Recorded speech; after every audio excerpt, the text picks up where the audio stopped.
first and foremost, welcome, and thank you to Chris and the Mistake Room for hosting us. I also need to thank the California Community Foundation, the Pollock Krasner Foundation, National Endowment for the Arts for national support of our program. If any of you would like to know more about Artedia, how to get involved, we have a very active group here in Los Angeles especially. We do lots of fun art-related events, all in support of artists. And if you'd like to know more, just come talk to me after this. And with that, I'm gonna hand it over to Chris. Thank you.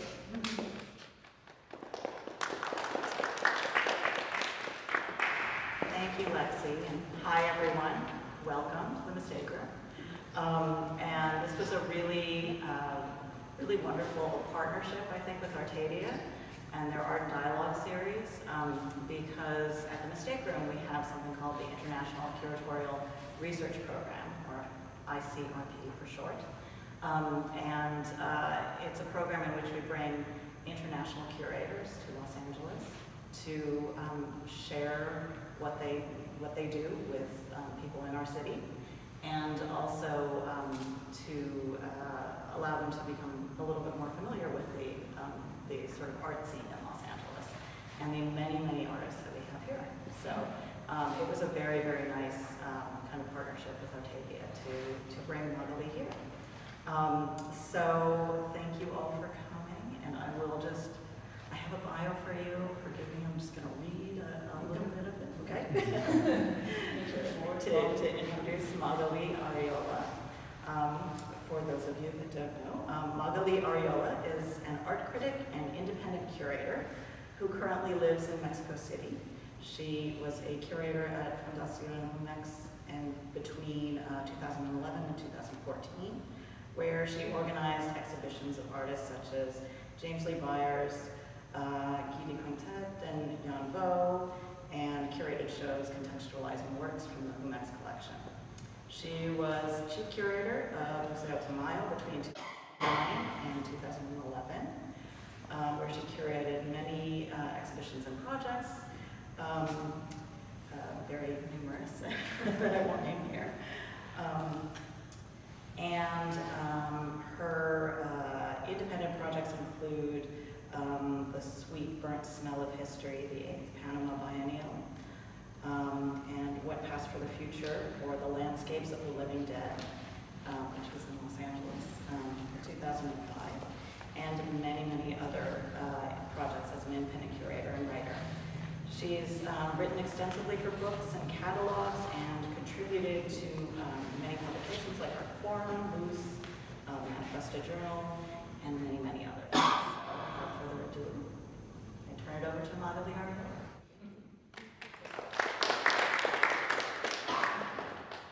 Well, thank you all for coming, and thank you, Lexi, and thank you to Artedia. Can you hear me, actually? Yeah. Thank you, Chris, and thank you to the Mistake Room. It's really a pleasure to be back here. I used to be living here for a while, so it's really, nice to get in touch with the scene again. I've been doing a few studio visits, which have been really great. So it's been really a pleasure. And so I decided to speak tonight about the latest project I did, which was a show I did over the summer at Marion Goodman's gallery in New York. And not only because it's the latest show I did, but also because it's a project that actually goes back in time quite a few years. And I guess I started thinking about it when I was working on the Panama Biennial.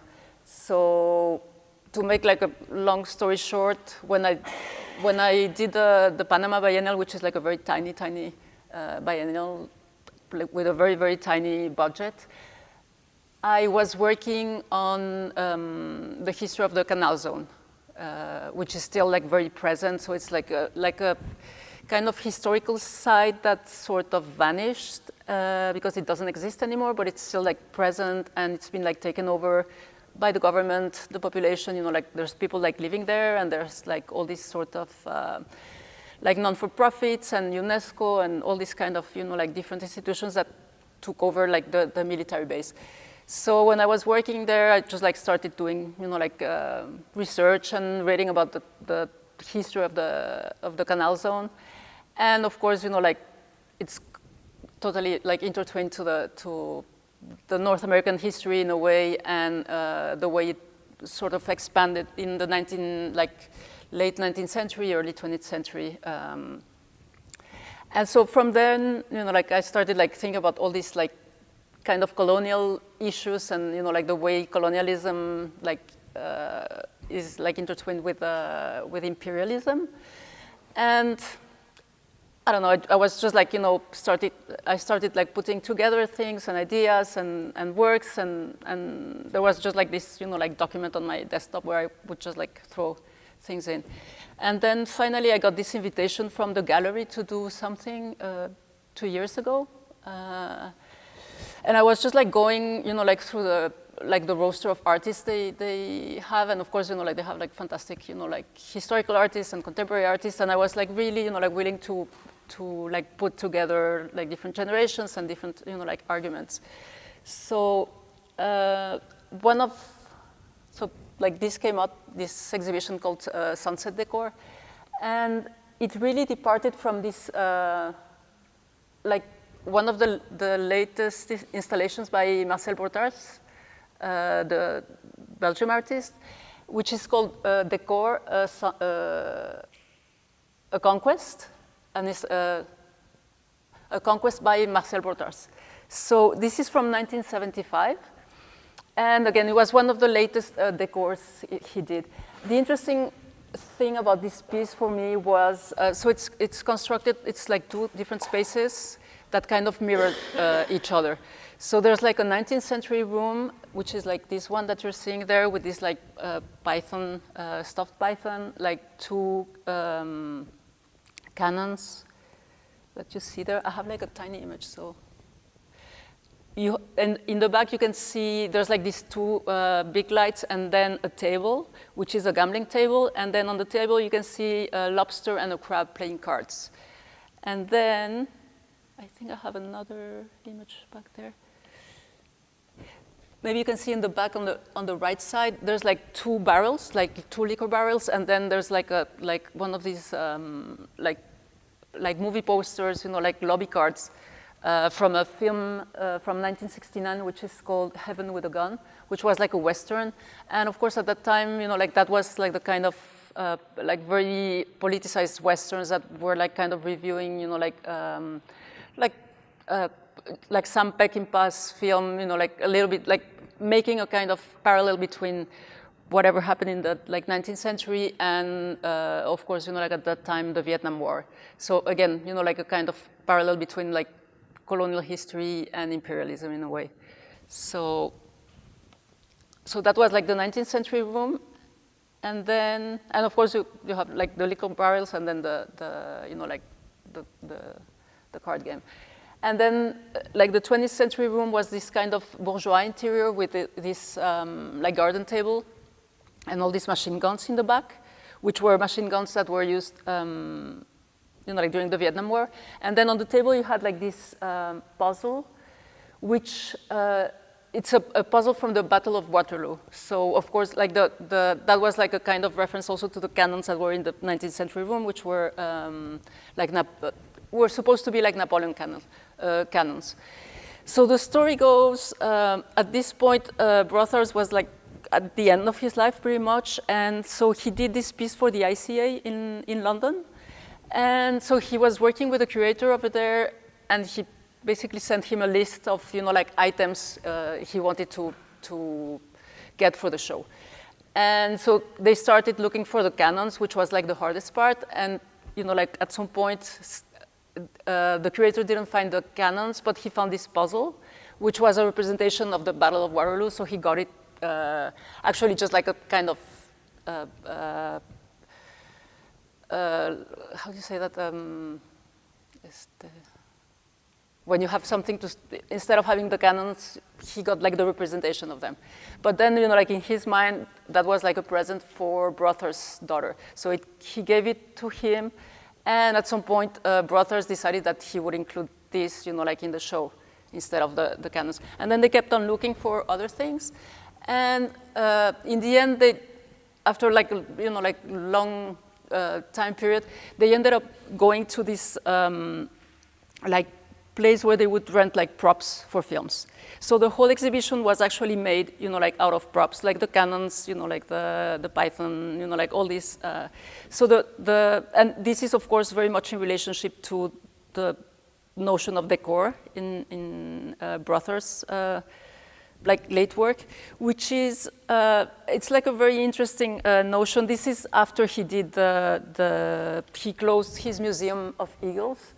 And so, like after, you know, like having taken like all this kind of like artist personas in a way where he was like, you know, like he started his career like making this statement, as you might know, where he says that he basically wants to become like an artist and sell his work. So like really, you know, like talking about the whole like institutional system. And then by the end of his career, when he closes the museum, he gets into this like decor situation. And that was a way for him to kind of explore like what the function of his works were. So like in these decors, what he actually wanted to do was like to use his own works from before and use them as, in a way, like props again, and just like to see, you know, like however he could like sort of represent his own career, you know, like, and how like his own works would play against each other.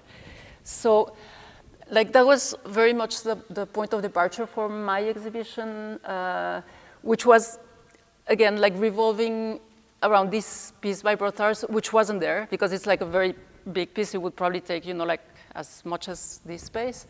And I didn't have that kind of space. And I really wanted to like use his own notion of decor and his relationship to, and the relationship to like film stage and filmmaking, because so he did this work at the ACA in 1975, and then he filmed a film using, you know, like the exhibition as a kind of stage set, which is the Battle of Waterloo, also from 1975. So there was like this whole, you know, like kind of interplay between like exhibition and exhibition making and spectacle and warfare as spectacle. So all these notions were like kind of in the mix. So what I did was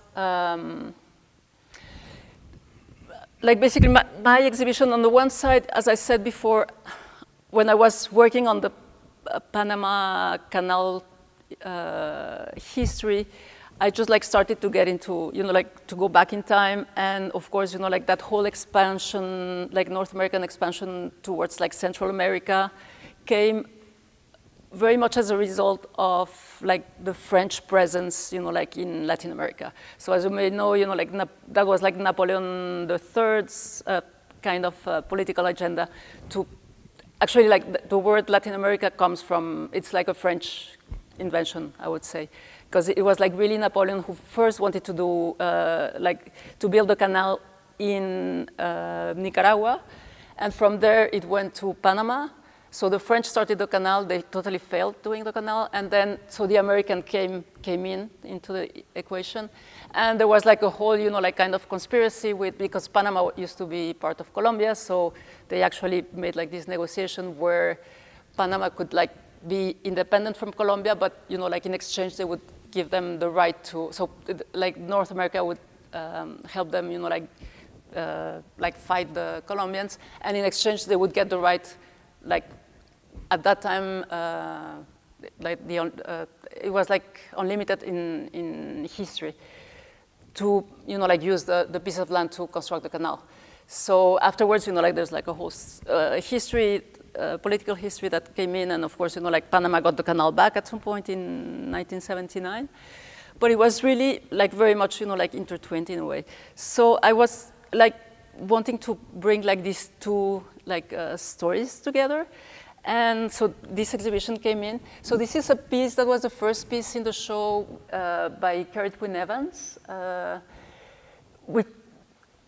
I think the title of this one is "Pay Attention, Motherfuckers." That's like a kind of homage to Bruce Naumann's piece that you may know, but it was also like when Kerry Wynne Evans did his exhibition, the first exhibition he did at the ICA, that was a sort of homage to Marcel Brothers, because he says that when he first saw, like the first exhibition he saw when he was like 15 years old, like a teenager, was Brothers' exhibition, like a conquest, a decor, a conquest. And that was like really his inspiration to become himself an artist. So this is one of the pieces he did, which is like this stuffed magpie. And it's really, like I really wanted to use the magpie as a kind of, like welcoming image, which is always like, the magpie, I guess, has this kind of double take to it, where it can be like it brings like the bad news, and then it's also like this one, like character that steals things from you. So there you see a close-up. And then I had like all these photographs from like 19th century photograph from Watkins and O'Sullivan and all these people that were they were involved with the War Department, Muybridge included, and they were actually doing this kind of geographical surveys that were, again, like these guys are geographical surveys, but they were actually like mapping, like all these like Indian territories. So it was like really like taking over like all these different spaces. So like as you will see, I'm gonna just go, like kind of clockwise, which was pretty much like the way you would like kind of circulate the exhibition. And there was a sort of chronology to it, in the sense that these were like 19th century works. But then again, like when you would get to the other space, you probably remember the gallery has like these two spaces. The other space this was more like a kind of reference to 19th century, and the other one was like a kind of reference to 20th century. So again, like very much, like taking on the original Brothers exhibition. So, well, I had some, of course, like some Muybridge you might see on the left side, like these buffaloes running, and then it went like all over to Wojnarowicz, this photograph on the right, which is actually one of the dioramas in the Natural History Museum. So it was like, again, like a kind of timeline in a way, and of course, like Muybridge also being, like those photographs being at the origins of like cinema in a way. So there were like all these, like references to filmmaking also in the show.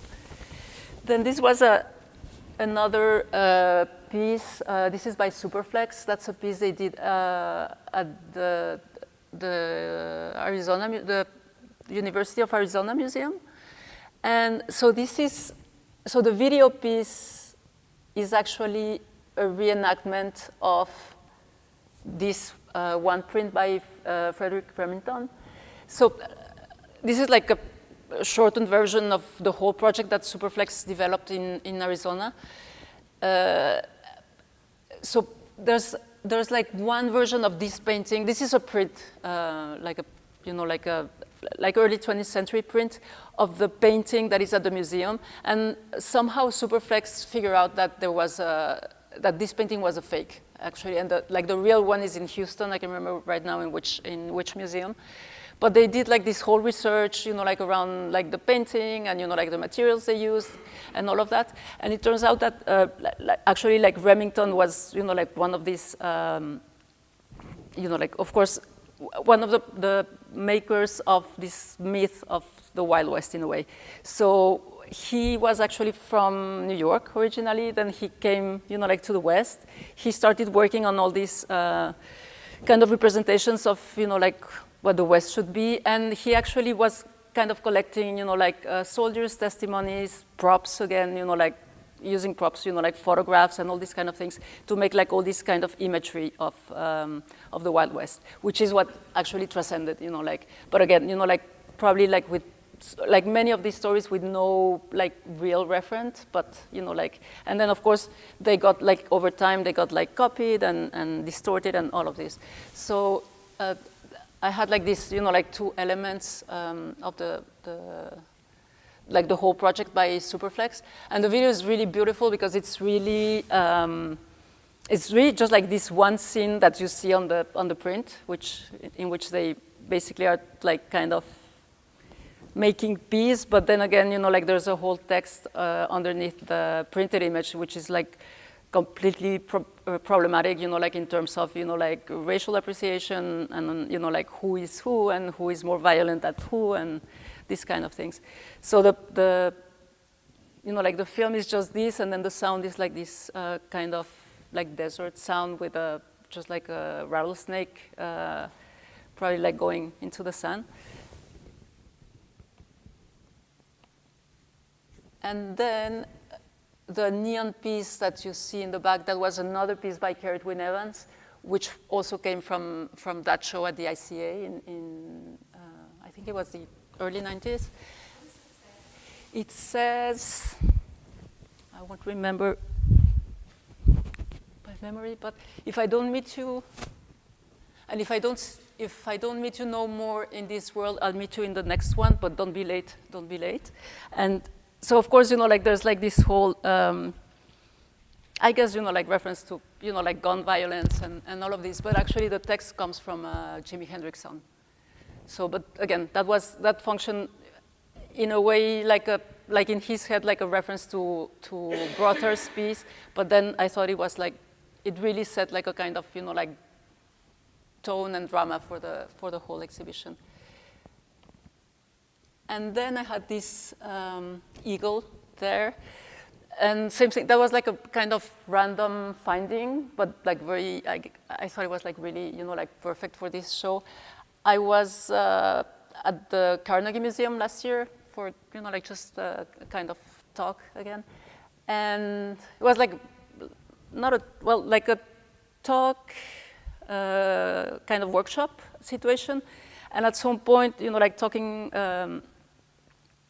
With the curators there, like we decided that like the workshop would actually take us like through the Natural History Museum, and we went to their like kind of storages and all of that. And so talking to one of the curators of the Natural History Museum, he told me that the first specimen that made it into the museum was actually this eagle, which was supposed to be, it was shot accidentally at the Battle of Gettysburg. So that was like, like the perfect setting. I had like all these like photographs, like by O'Sullivan, who famously, like did like all these photographs. And then of course the reference to Brothers and the eagle and the Museum of Eagle. So I had, it's just like one of these things that they use for, like kind of like pedagogical, like exhibitions with the students of the Carnegie Mellon. And so they basically just like put it on a box and shipped it to me. And I had it there. But it was, I thought it was like really, really beautiful. And that, again, I had like these different elements.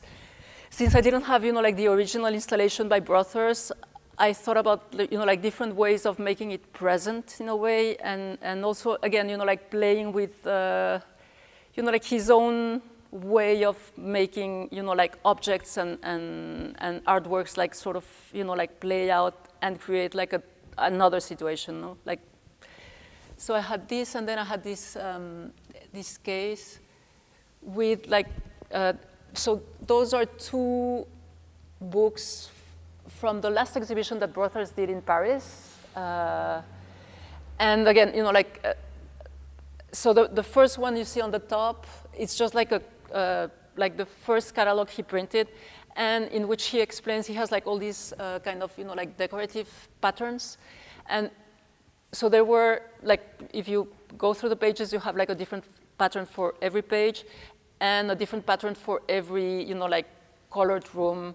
He had like a kind of color, like a coded color for each room in the exhibition. So, and each room had like a different kind of function in a way. So this was the one that in a more general terms sort of set, like the way the decors should function. So there was that, and then there were like all these other images that referenced, like other works from back in the time. So it was like a kind of, like way, again, for him to, like use his own work and create like a new situation out of using his work as props also, like for this new, like kind of setting. And then you probably can see like the tiny little book on the right, which is this atlas, again, like a very late piece that he did also in probably 75, one of the last pieces he did.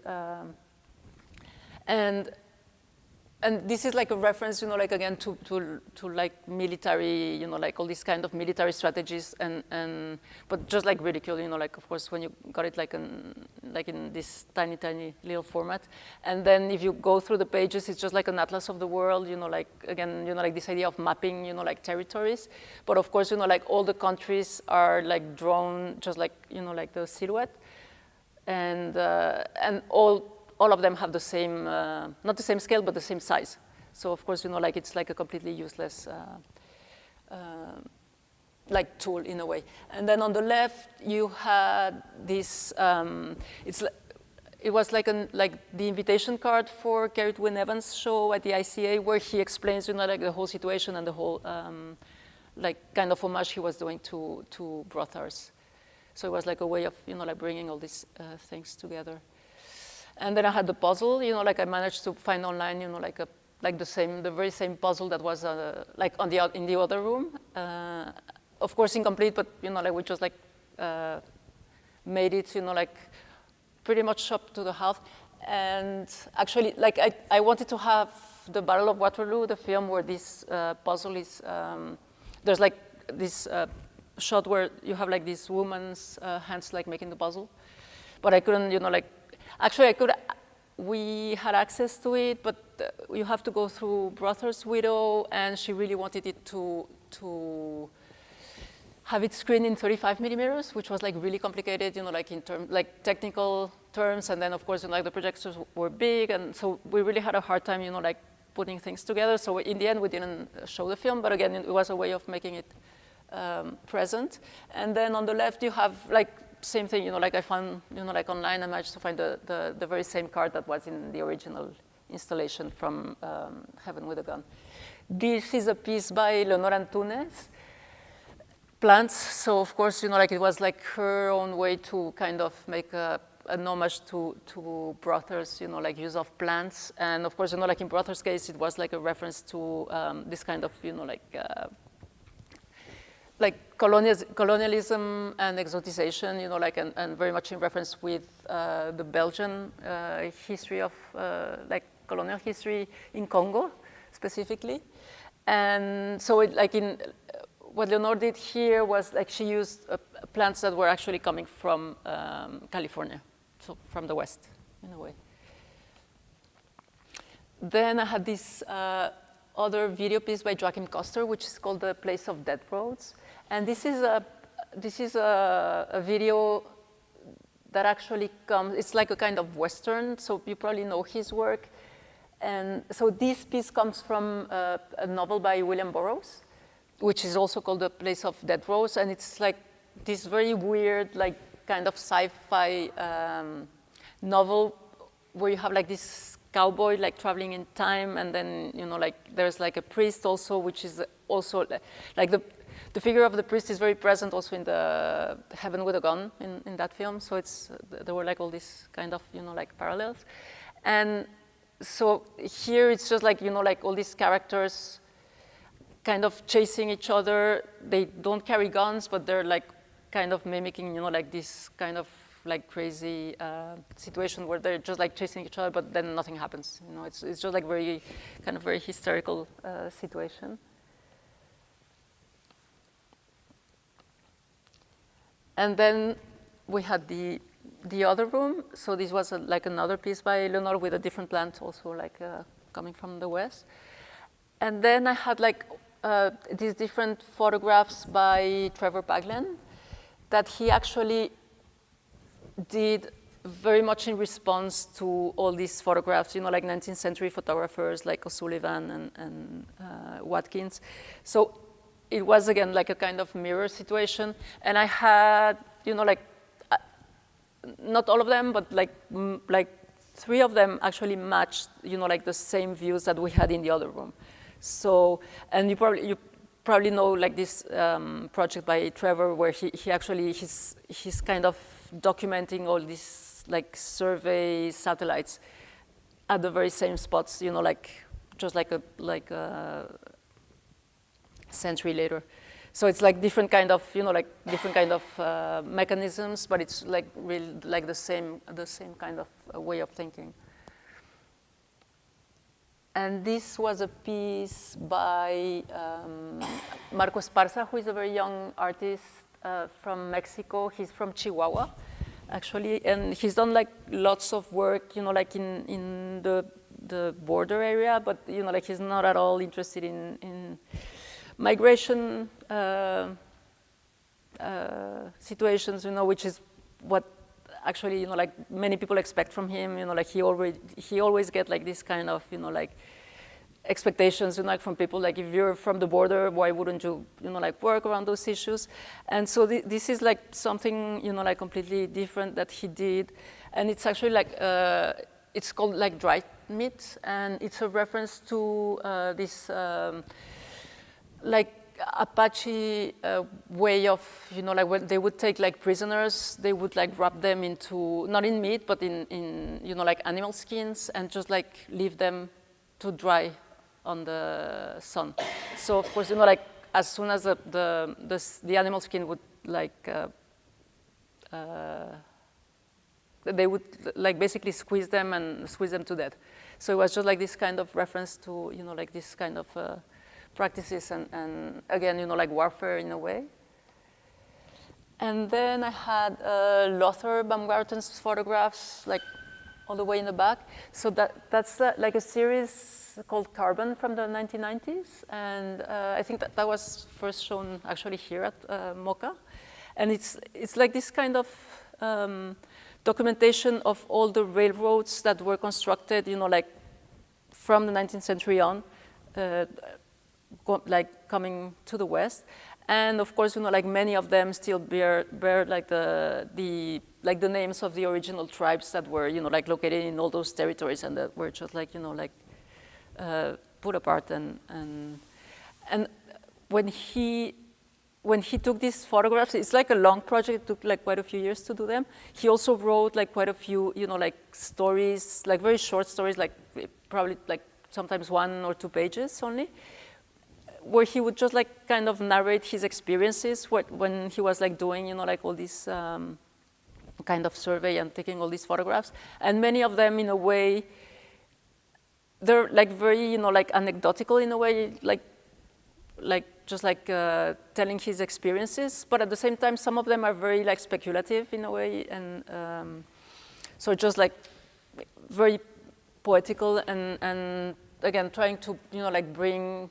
Like for me, it was like a way also of, like putting together like all these kind of historical documents and storytelling in a way.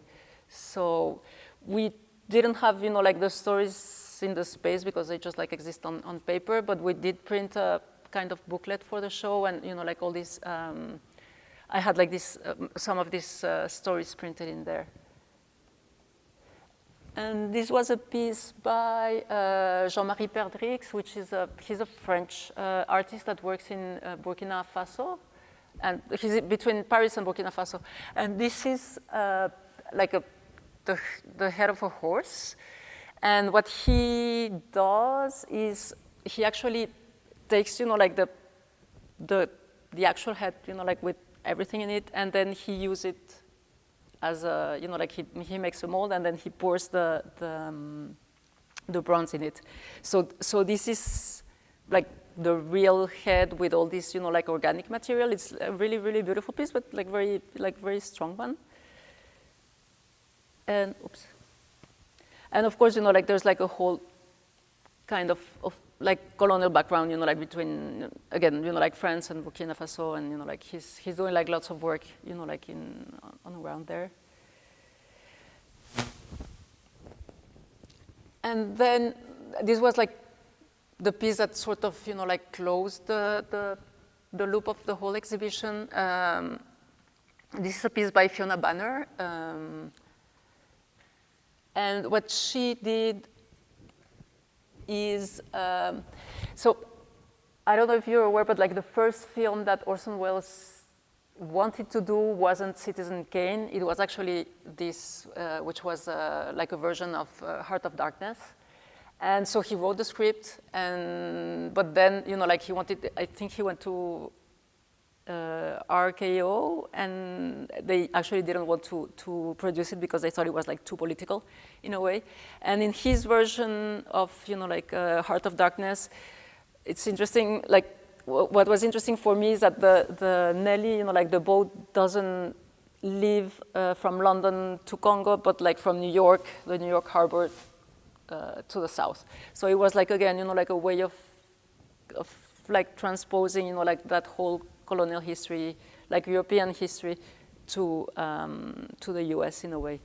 And so he never got to make the film, and so Fiona actually, she couldn't get the full rights from the Orson Welles estate. So they actually told her, you know, like you could do like a kind of performance, like she wasn't able to do like the whole film, which was her original idea, but in the end, I think it really worked out. So what she did was this.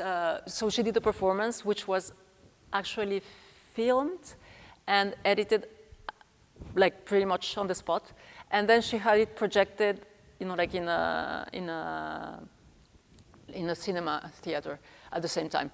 So the film actually does exist, but she doesn't have the rights to just like, you know, use it. Of course, like in this case, you know, like she wrote to the estate like several times, and since they didn't respond, we did our findings and we were fine with so what you actually saw here was the live editing of, you know, like the performance, the original performance. So it's just like a monologue, like probably like an hour-long monologue, which is Captain Kurt's, you know, like pretty much the same story, but it's really like beautiful because you just like get to see, you know, like this, it's like pretty much like very dramatic, you know, like close-ups and just like the whole story, you know, like being narrated again. And then she worked with several like designers to do like movie posters for the film. And so she has like several, you know, like versions of it. I just like showed one. And of course, you know, like there's like the whole reference, you know, of like Heart of Darkness and Apocalypse Now. That was, you know, like this whole like representation of the Vietnam War. Again, you know, like transposed to, like very much inspired by Conrad's story. So I had, you know, like the poster and the film, and that was like a way again of, you know, like, I guess like bringing, you know, like together and closing like the whole argument. And again, you know, like there was like, of course, the idea of the film, and, you know, like doing my research and stuff. I also, there's like quite a few people that somehow like interpret the puzzle scene in Marcel Brothers' The Battle of Waterloo, like the film, as a kind of homage to Citizen Kane. You probably remember that scene where she's, you know, like doing the puzzle, and they're having, you know, like she's having the argument with him, and because she's bored, and, you know, like it's all about this kind of again, like warfare confronted to a very bourgeois kind of interior, which was, you know, like the I guess pretty much the argument also behind, you know, like Brothers' work at the very end of his career. And that was, you know, like that specific piece, Decor Conquest, was probably one of the most, you know, like politicized pieces he ever did, you know, like much more transparent than, you know, like the Jardin d'Hiver or all those pieces who were like very much, you know, like using this kind of like exotization and all these kind of settings, you know, like to definitely talk about like a very specific like historical situation, but in a much more probably poetic way. And I guess, you know, like this one was really like the one where he really wanted to make a statement. So that's basically it. And I guess, you know, like this is, I don't know, I've been like, for a couple of years now, like very much flirting with this kind of like interest in, you know, like storytelling and narration and film, and of course, you know, like just like trying to find like different ways of, you know, like incorporating that into my curatorial research. So I don't know, I think this was like a very nice exercise of, like using artworks and, like documents and objects and birds and, like all these different elements to just like create a situation where, like objects and different things would be played against each other and try to get, like a kind of layered narration in a way. So.